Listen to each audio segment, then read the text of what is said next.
Greetings, everyone, and welcome to another XtraCast. Today I'm showing off a game that Lightning Dragon played, and you've had some thoughts on the game in the past few days, and you said you wanted to kind of talk about it a little bit. So here is your opportunity. Yeah, so to get this out of the way right away, while I'm doing some derpy setup here, this is obviously a post-commentary, because I had this battle like yesterday or the day before or something. Yeah. But I think the AI is either really good or really bad. And I don't know how RNG the RNG is, because I've had several situations where it's like, you know, if you do, like, you know, the math, it's like, this should have never happened, you know, because of math reasons, right? You know, math never lies.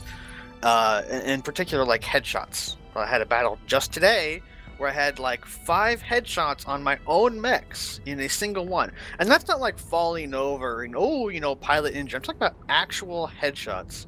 When on average you have about a 1% chance to hit the mech in the head. Good to go. And getting 5 in one match seems insanely excessive. And like a player will do this, so I can't fault the AI for doing this, but the AI, like, sometimes they will ignore every other mech except for one, and they will only fire at that one mech. Now, in some regards, you can use this to your advantage and just make that mech run away, but that doesn't always work because of the way the battles are, like your movement speed and things like that. And also, indirect fire like LRMs. They can just keep LRMing you to death, and it's like, well, stop. Just stop. Yeah, I've been in a few situations where I'm actually using that strategy right now. I have 2 of my guys have the ability to do the sensor lock, right? And all my mechs but one are just packed with LRMs. So basically, I just get I basically what I do is as I target, I get one locked. I keep going backwards or moving away from them in a circle or whatnot. And because what it is that because some mechs move faster than others, you end up kind of stretching them apart from each other. And then the one that's the closest to you, everyone's just pounding on. And when he's dead, you sensor lock the next one, and you keep moving away in a circle or whatnot. And they keep chasing, and then you just keep firing your LRMs. And so you keep doing this until you win. Now, the only time it doesn't work is when you have mechs that are faster than you. And then, like I had a battle where I had like 8 tiny mechs. And this comes up to something that I would actually like to see. Now, I understand that there's a new system involved here. There's a new way of approaching damage and all these new abilities. But as an optional mode, I would like to see them have a classic mode, meaning that it has like all the original damage values, all the original armor values, the weapons do the traditional numbers like 15 damage PPC, and then here's so like you have this. Yeah, pure... the current game PPCs does 50, but I think, like you said, you have a way more. Speaking of which. Yeah. So the thing is that PPCs. but speaking of which, it's but the reason I'm saying this is because you have this basically this miniatures battle set up with this game, which I am enjoying. I'm very much enjoying the game, but I think there's a lot of classic pen and paper Battletech players who would just like to see the raw normal stats game, and they could just be an option, because it's not like they have to do a lot of research on this. They just go, here's the weapon damage, here's the armor that mechs have, or here's the internal, whatever. It's the basic things are there. They just got to change the numbers up and say, hey guys, here's your classic pen and paper rules, and just as a kind of a throwback option. And that'd be kind of neat. I don't know. Be neat. I can't imagine it'd be too hard to do, because, no, like you it wouldn't said, be. I mean, it's just changing number values. Yeah, they don't even have to do the research. I mean, there's tons of the game books out there. They just basically just change the values and say, there you go, it's classic. We're not going to have any of this extra stuff. Light mechs that you can't hit. Did you? Yeah.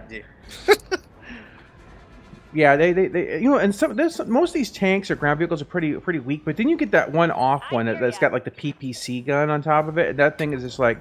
I had one, it's like a Shrek, I think it's called, or something. It has 4 PPCs on it. That thing is brutal. It's a tank, too, so, I mean... Yeah, I've encountered a few tanks that are scarier than mechs.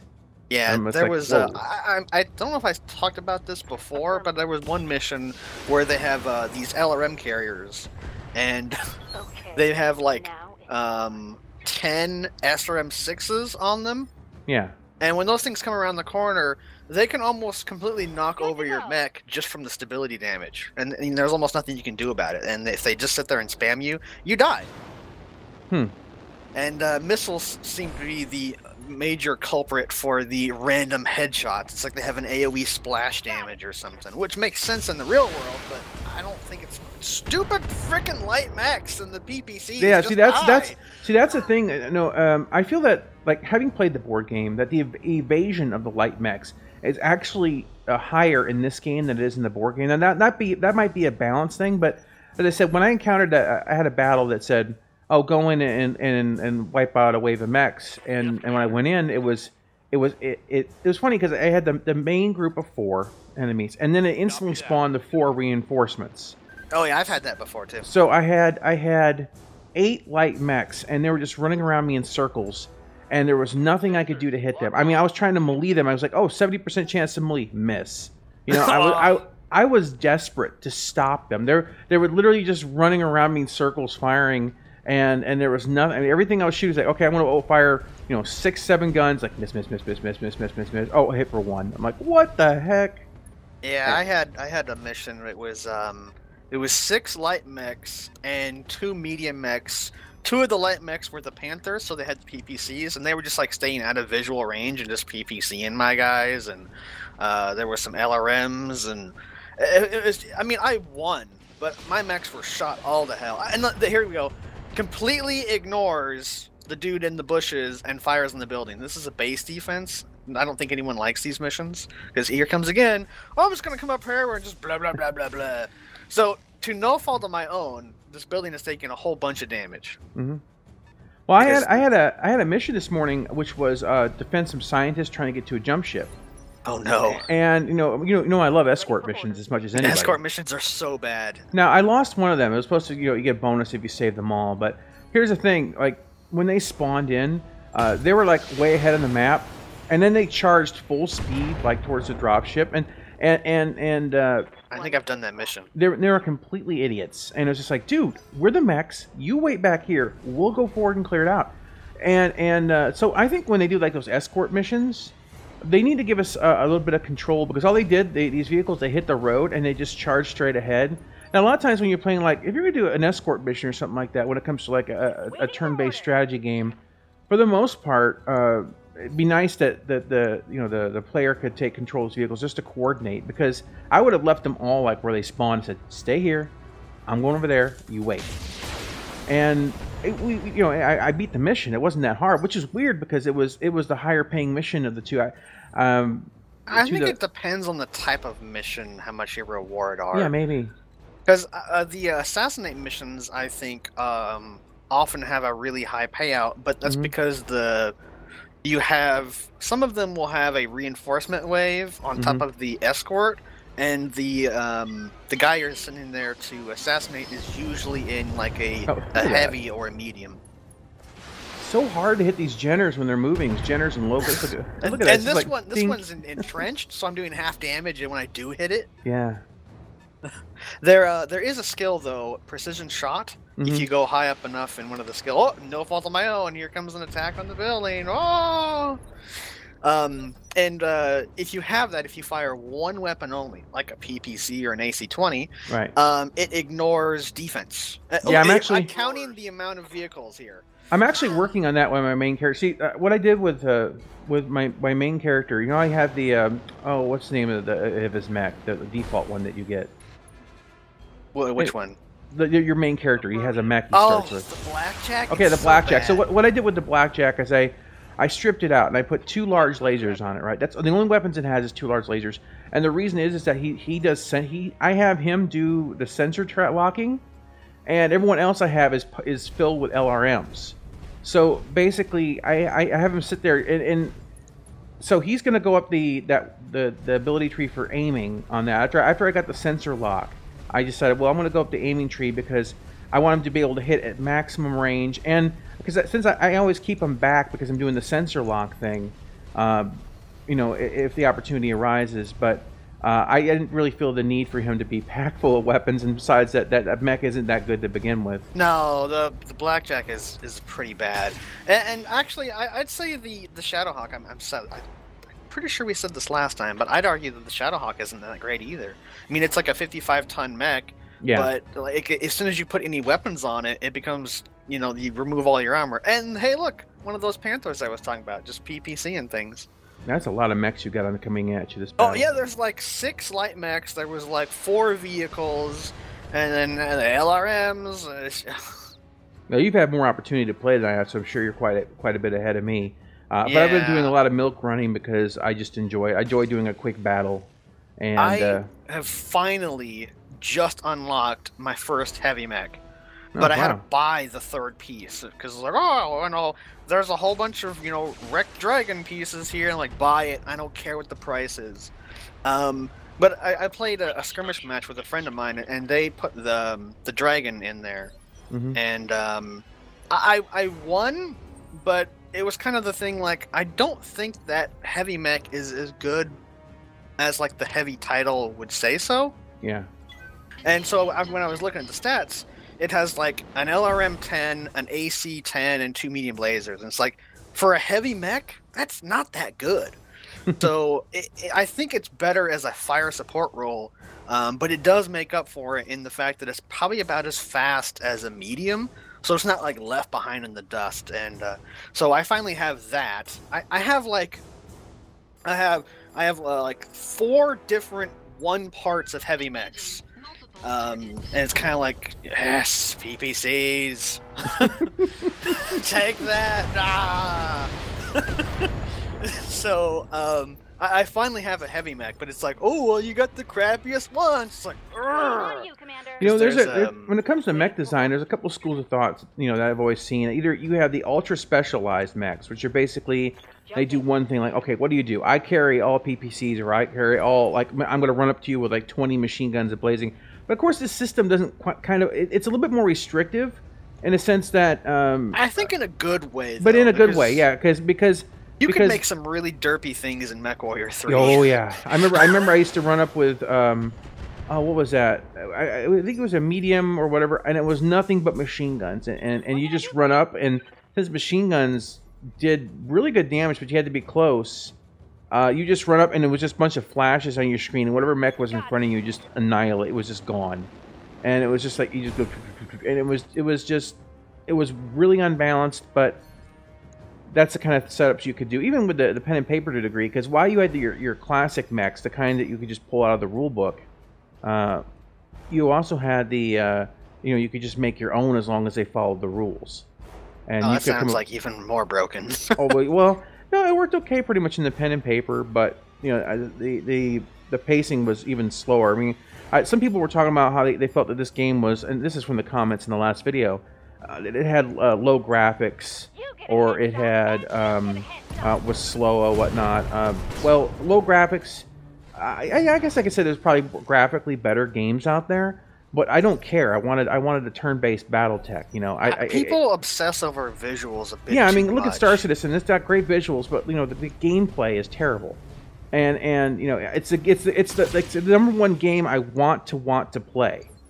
And that's the thing, is that, you know, every time they have like a new patch or something like that, I'm just like, okay, let's see what's broken this time. And it's not even a matter of really like sitting down. I sat down this morning. I got home from work and I wanted to play this. I played a match. Normally I come home from work and I'm tired and I go to sleep. I was tired. Said screw it. I'm playing this. And when it comes to if it was Star Citizen, I would just be like, I'm okay. I'm going to sleep late. You know, I'm serious. And I'm going to have a discussion about something that this Sunday on the Sunday. I'm all messed up my days. This Tuesday on the machine guns. And about they were talking about there's a Q&A on the 100 series where someone asked about size 1 weapons and what's going to be done to try to make those viable. And of course, CIG's traditional answer of balancing damage. And I feel a rant coming on. This is a warning for Tuesday, because I am so fed up with their one-sided answer to everything being damage. They are so blind to their issues. I mean, It's like saying that to balance off mechs in Battletech, we just need to balance weapons. We shouldn't care about the movement. We shouldn't care about how they move. We shouldn't care about how much weapons they equip or their armor or their heat. None of this matters because the only thing that matters to balance these mechs that you're looking at right now would just be changing the damage of their weapons. You can't. Speaking of balance, now you've got pen and paper experience. No, arguably maybe a little bit rusty, but I was customizing my dragon because I wanted to, because it doesn't have very much armor. In fact, the Centurion in this game, which I'm still using with this same fit, has the most armor out of all my vehicles, and it's just a 50-ton headshot. Yeah, punched in the face. Punched it right in the face. Someone get the spatula. It's time to clean that cockpit out. It's a 50-ton mech, and it has like the most armor out of all of them. I have Hunchback to have less armor than this thing, and so I was in there looking at it. It's like, okay, well, if I downgrade this to a an AC5 or as opposed to an AC10 and blah blah blah, and I was trying to fit it out, and I was just kind of looking at it for a second. It's like, if I remove too much of this stuff, it's just gonna be a big meat shield. It'll have no teeth.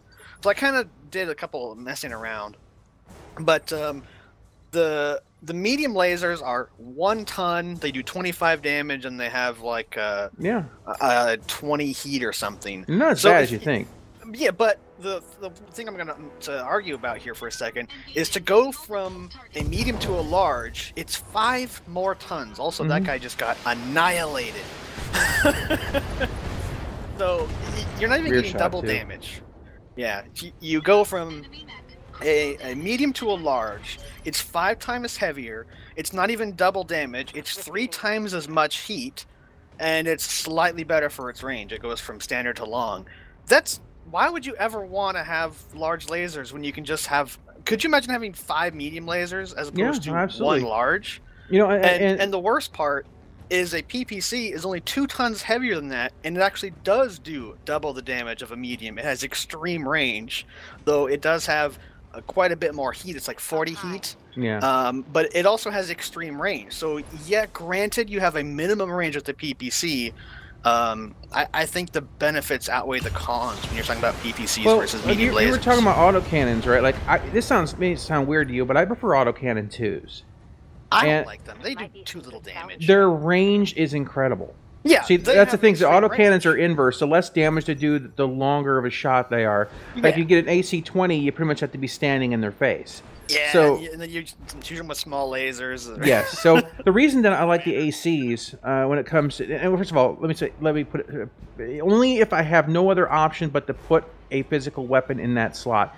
If I have the option because of the weight requirements, I would rather not have an autocannon of any sort, because weight is a huge issue, and when you're dealing with like the autocannons, like you say, oh, it's going to take me 5 tons plus ammo to put this on, or I could go ahead and put 1 ton for a weapon. AC2 is like 2 or 3 tons no, it's 5 plus tons. ammo. No, it's 5. Oh, yeah, it's 5 plus ammo, which is 1, so it's really like 6. Or you can have a medium laser, which does the same damage, has a little bit less range, and it's 1 ton.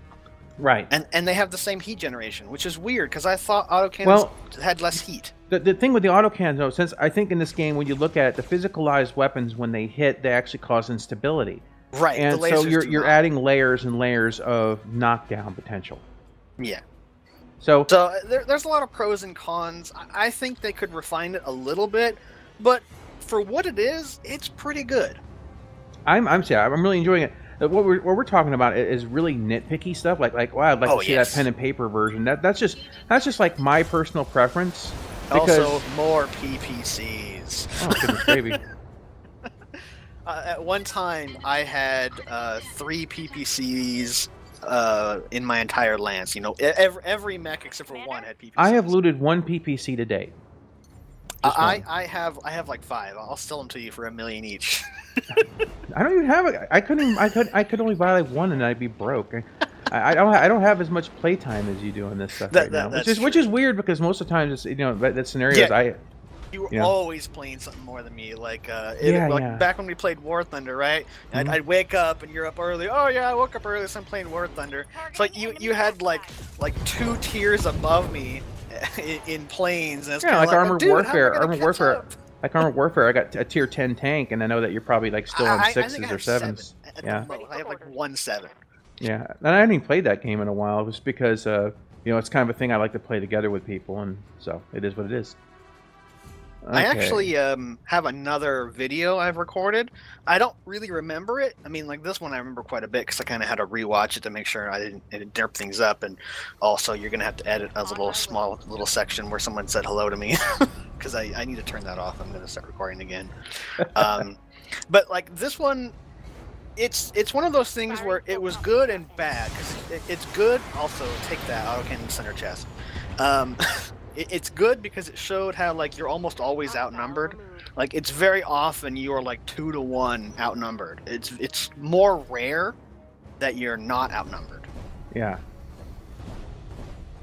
And the funny thing about it is like, oh, I've got like, you know, 3 mediums and a light, and it's just a bunch of lights and some vehicles, and it's kind of like, that's, you know, whatever.